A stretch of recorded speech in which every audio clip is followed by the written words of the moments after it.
Hello everyone, क्या हाल चाल। आज जो है हम ह्यूमन रिप्रोडक्शन जो कि हमारा चैप्टर चल रहा है उसका आज हम लेक्चर नंबर 4 डिस्कस करेंगे। लेक्चर नंबर 3 तक आपके सामने आ चुका है। आई होप, मुझे आपसे पूरी उम्मीद है कि आपने लेक्चर नंबर 3 तक देख लिया होगा और आपको सब समझ में भी आ रहा होगा। तो मैंने अपनी स्पीड को कम रखते हुए इस लेक्चर को रिकॉर्ड किया। अब मैं जो है अपनी स्पीड को कम ही रखूंगा और आज जो हम टॉपिक पढ़ रहे हैं वो क्या है सर, स्ट्रक्चर ऑफ स्पर्म के बारे में पढ़ेंगे। कल के लेक्चर में हमने किसके बारे में पढ़ा था? तो सर हमने ये पढ़ा था कि स्पर्मेटोजेनेसिस क्या होता है, यानी स्पर्म का फॉर्मेशन कैसे होता है। आज हम जो है स्पर्म आखिरकार दिखता कैसा है, यानी उसके स्ट्रक्चर के बारे में हम जानेंगे और उसके कुछ फंक्शन को भी देखेंगे। तो स्ट्रक्चर ऑफ स्पर्म के बारे में आज डिस्कस कर लेते हैं। तो आप अपनी हेडिंग लगाइएगा कि स्ट्रक्चर ऑफ स्पर्म यानी स्ट्रक्चर कैसा होता है। तो आपको ये पता होगा जो स्ट्रक्चर ऑफ स्पर्म में डिवाइड होता है वो किस में होता है सर? एक तो हेड में होता है, मिडल पीस में होता है, टेल में होता है। 3 पार्ट मेन होते हैं। पर यहाँ पे क्या लिखा है आपके सामने? हेड लिखा है, ठीक हो गया। नेक लिखा है, सही है। मिडल पीस लिखा है, ये भी सही है। टेल भी लिखा है, ये भी सही है। तो ये जो चारों पार्ट होते हैं, यानी जो इंटायर स्पर्म होता है ना, वो कवर्ड बाय होता है प्लाज्मा मेम्ब्रेन। यानी जो इंटायर स्पर्म है उसको कवर करती है एक membrane, that is called plasma membrane. तो वो क्या होती है, वो बात हो गई। अब अगर आपसे पूछा जाए स्पर्म का जो स्ट्रक्चर है वो किस तरह से दिखता है, तो आपके सामने एक सिंपल स्ट्रक्चर मैंने दिखाया है। फिर एनसीईआरटी का स्ट्रक्चर भी मैं आपके सामने लाऊंगा। तो आइए पहले इस स्ट्रक्चर को देख के समझो, फिर एनसीईआरटी का स्ट्रक्चर बनाएंगे। देखो क्या कह रहा है, जो ये बटा है, देखो एक तो हेड में बटा है, मिडल पीस में बटा है और टेल आपको दिख रही है जो कि फ्लैजिलम है। फिर क्या बोल रहा है, जो हेड कंटेन क्या करता है सर? हेड जो है वो ये कंटेन करता है कि एक्रोसोम, एक्रोसोम करता है। और साथ में क्या होता है कि ये कवर किससे है सर? ये जो बाहर आपको दिख रही है ये प्लाज्मा मेम्ब्रेन है।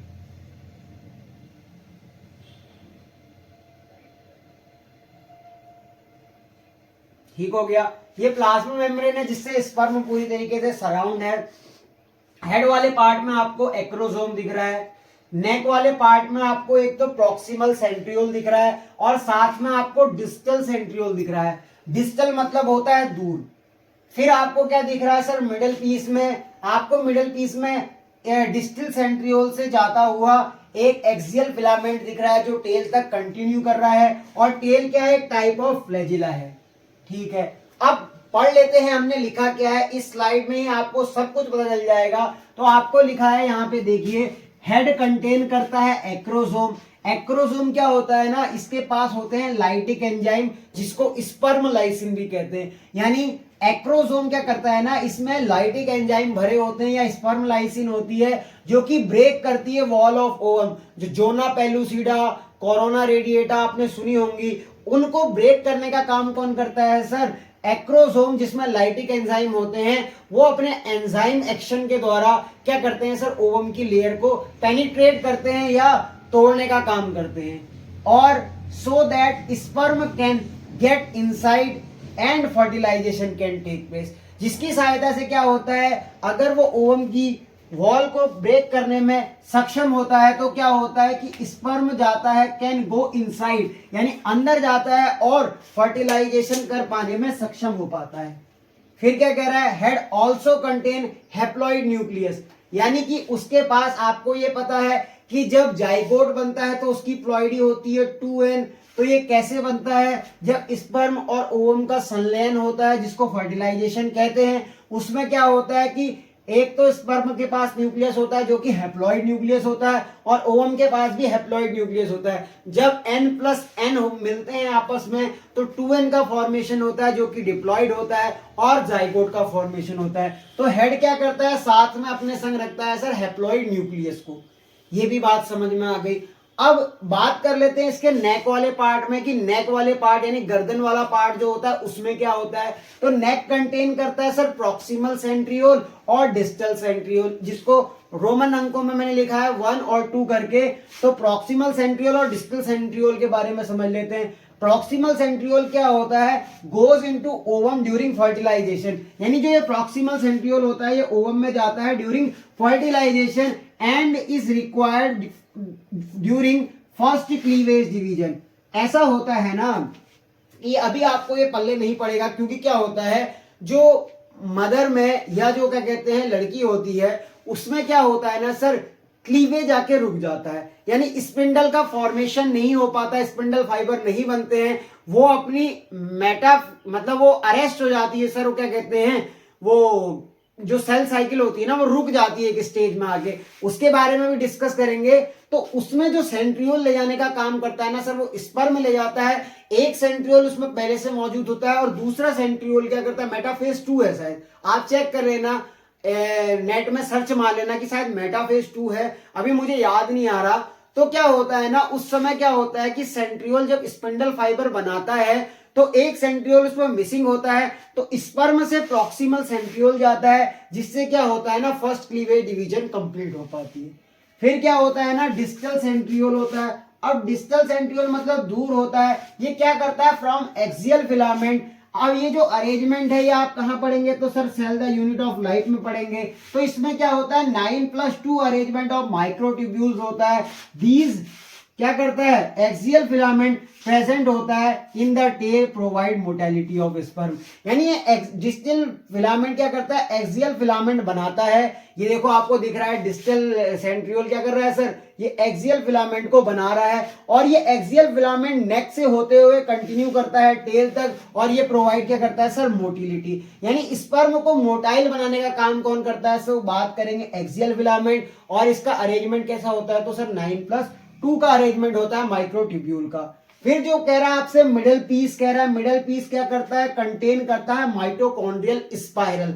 यानी जो मिडल पीस वाले पार्ट में क्या होता है, माइटोकॉन्ड्रिया नंबर में इंक्रीज होते हैं और वो एक स्पाइरल फॉर्म को अरेंज कर लेते हैं, यानी माइटोकॉन्ड्रिया का अरेंजमेंट स्पाइरल की फॉर्म में हो जाता है। तो इसको बोलते हैं क्या, माइटोकॉन्ड्रियल स्पाइरल या नेबरकन शीथ बोलते हैं।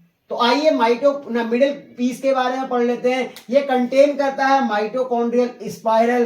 कैसे बनता है, तो 25 to 30 mitochondria are arrange in spiral manner.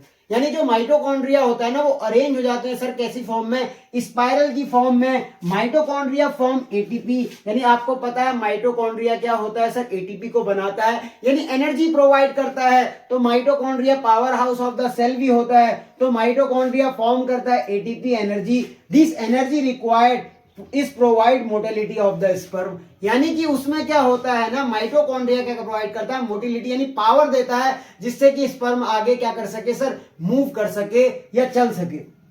अब लास्ट पार्ट पे आ जाते हैं। टेल कह रहा है, टेल कंटेन करता है एक्सियल फिलामेंट जो कि हेल्प करता है सर लोकोमोशन में। और आपको मैं बता दूं आपकी जानकारी के लिए, जो कि काफी इंपॉर्टेंट है, जो स्पर्म बनते हैं ना इनसाइड सेमिनिफेरस ट्यूब्यूल, वो कैसे होते हैं, तो नॉन मोटाइल होते हैं। यानी जो स्पर्म का फॉर्मेशन होता है सेमिनिफेरस ट्यूब्यूल में वो नॉन मोटाइल होता है। तो आपको आज के लेक्चर में स्ट्रक्चर ऑफ स्पर्म के बारे में पूरी तरीके से क्लियर हो गया होगा कि स्ट्रक्चर ऑफ स्पर्म बनता कैसे है। तो आपको क्या पता होना चाहिए कि sir structure of sperm head, neck, middle piece और टेल से बनता है।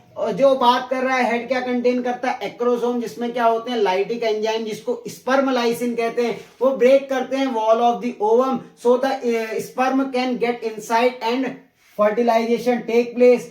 Head contain also haploid nucleus. Neck में क्या होते हैं, प्रॉक्सिमल सेंट्रियोल और डिस्टल सेंट्रियोल होता है। प्रॉक्सिमल सेंट्रियोल फर्स्ट क्लीवेज के डिवीजन में काम आता है और ओवम को फर्टिलाइजेशन में भी, मतलब जैसे ओवम फर्टिलाइज होता है तो उसके अंदर जाने का कार्य करता है। डिस्टल सेंट्रियोल क्या करता है, एक्सियल फिलामेंट बनाता है जिसका अरेंजमेंट 9+2 माइक्रोट्यूब्यूल्स का होता है। और these axial filament present in the tail provide the motility of sperm. Middle piece क्या करता है, माइटोकॉन्ड्रियल स्पाइरल को कंटेन करता है। 25 से 30 माइटोकॉन्ड्रिया अरेंज हो जाते हैं in form of spiral, that is form mitochondrial spiral. और ये माइटोकॉन्ड्रिया क्या करते हैं सर, एटीपी या एनर्जी प्रोवाइड करने का काम करते हैं जिससे स्पर्म मूव कर सकता है। टेल क्या करता है, टेल कंटेन करता है एक्सियल फिलामेंट जो कि हेल्प करता है लोकोमोशन में। और जो स्पर्म फॉर्म होते हैं इनसाइड सेमिनिफेरस ट्यूब्यूल वो नॉन मोटाइल होते हैं। अब मैं आपको एनसीईआरटी का डायग्राम से अवगत कराता हूं, उसके बारे में उसकी लेवलिंग को समझाता हूं, तब तक आप इसको क्या करो सर, नोट कर लो।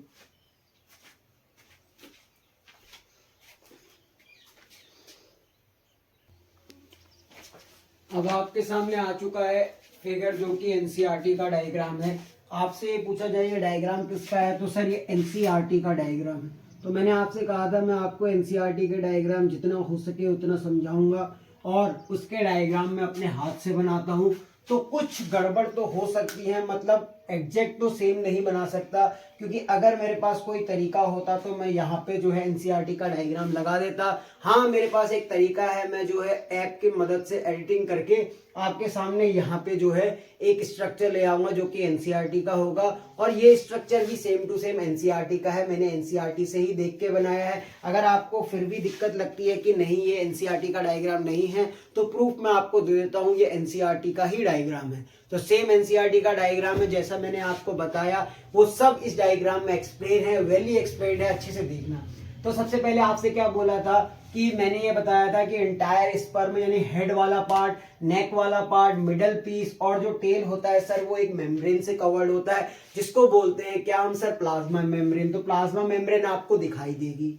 उसके बाद क्या बोला था, हेड कंटेन क्या करता है सर, एक्रोसोम, जिसमें क्या होते हैं, स्पर्म लाइसिन या लाइटिक एंजाइम होते हैं जो कि ब्रेक करते हैं ओवम की वॉल को। तो एक्रोसोम आपके सामने हो गया।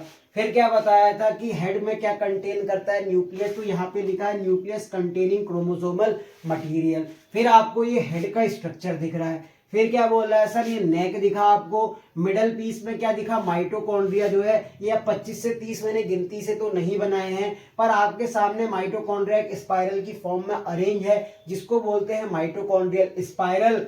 और जो माइटोकॉन्ड्रिया होते हैं वो एनर्जी के लिए काम करते हैं, एनर्जी सोर्स देते हैं फ्रॉम स्विमिंग। यहाँ पे एक प्रॉक्सिमल सेंट्रियोल होता है और ये वाला जो डिस्टल सेंट्रियोल है, ये डिस्टल सेंट्रियोल सर एक देखो फिलामेंट बना रहा है जो कि एक्सियल फिलामेंट है।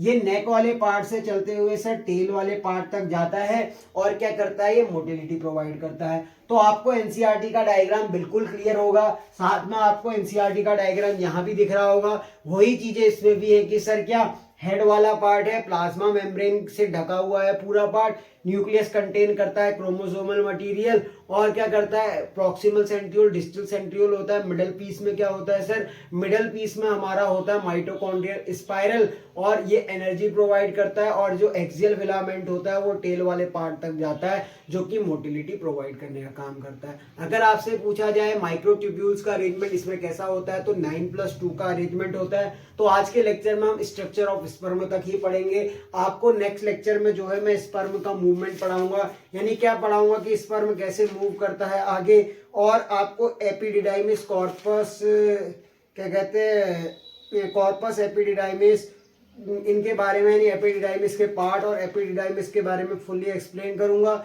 स्ट्रक्चर ऑफ पेनिस के बारे में समझाऊंगा, और फिर हम जो है फीमेल रिप्रोडक्टिव सिस्टम की ओर आगे बढ़ जाएंगे। उसके बीच में मेल रिप्रोडक्टिव सिस्टम के ऊपर एक डीपीपी भी आएगी। आप जो है इन नोट्स को पढ़ें, अच्छे से रिवाइज करें, ताकि आपको डीपीपी सॉल्व करने में आसानी हो सके। मैं आपके सामने डीपीपी लाऊंगा जिसमें 8 से 9 प्रश्न होंगे। अगर 8 होते हैं तो आपको 32 मार्क्स की डीपीपी मिलेगी, अगर 9 होते हैं तो 36 की। तो आप देख रहे होंगे लेक्चर भी आ रहे हैं, साथ ही डीपीपी भी आ रही है। तो आप अपना प्यार इसी तरीके से मेरे संग बनाए रखिएगा। लेक्चरों को ज्यादा से ज्यादा लाइक कीजिएगा, अपने फेसबुक हैंडल या फिर इंस्टाग्राम हैंडल पे उसे शेयर कीजिएगा, और मुझे स्क्रीनशॉट आप व्हाट्सएप पे भेज सकते हैं। थैंक यू लेक्चर में बने रहने के लिए। ऑल द वेरी बेस्ट, पढ़ाई करते रहें। Bye bye.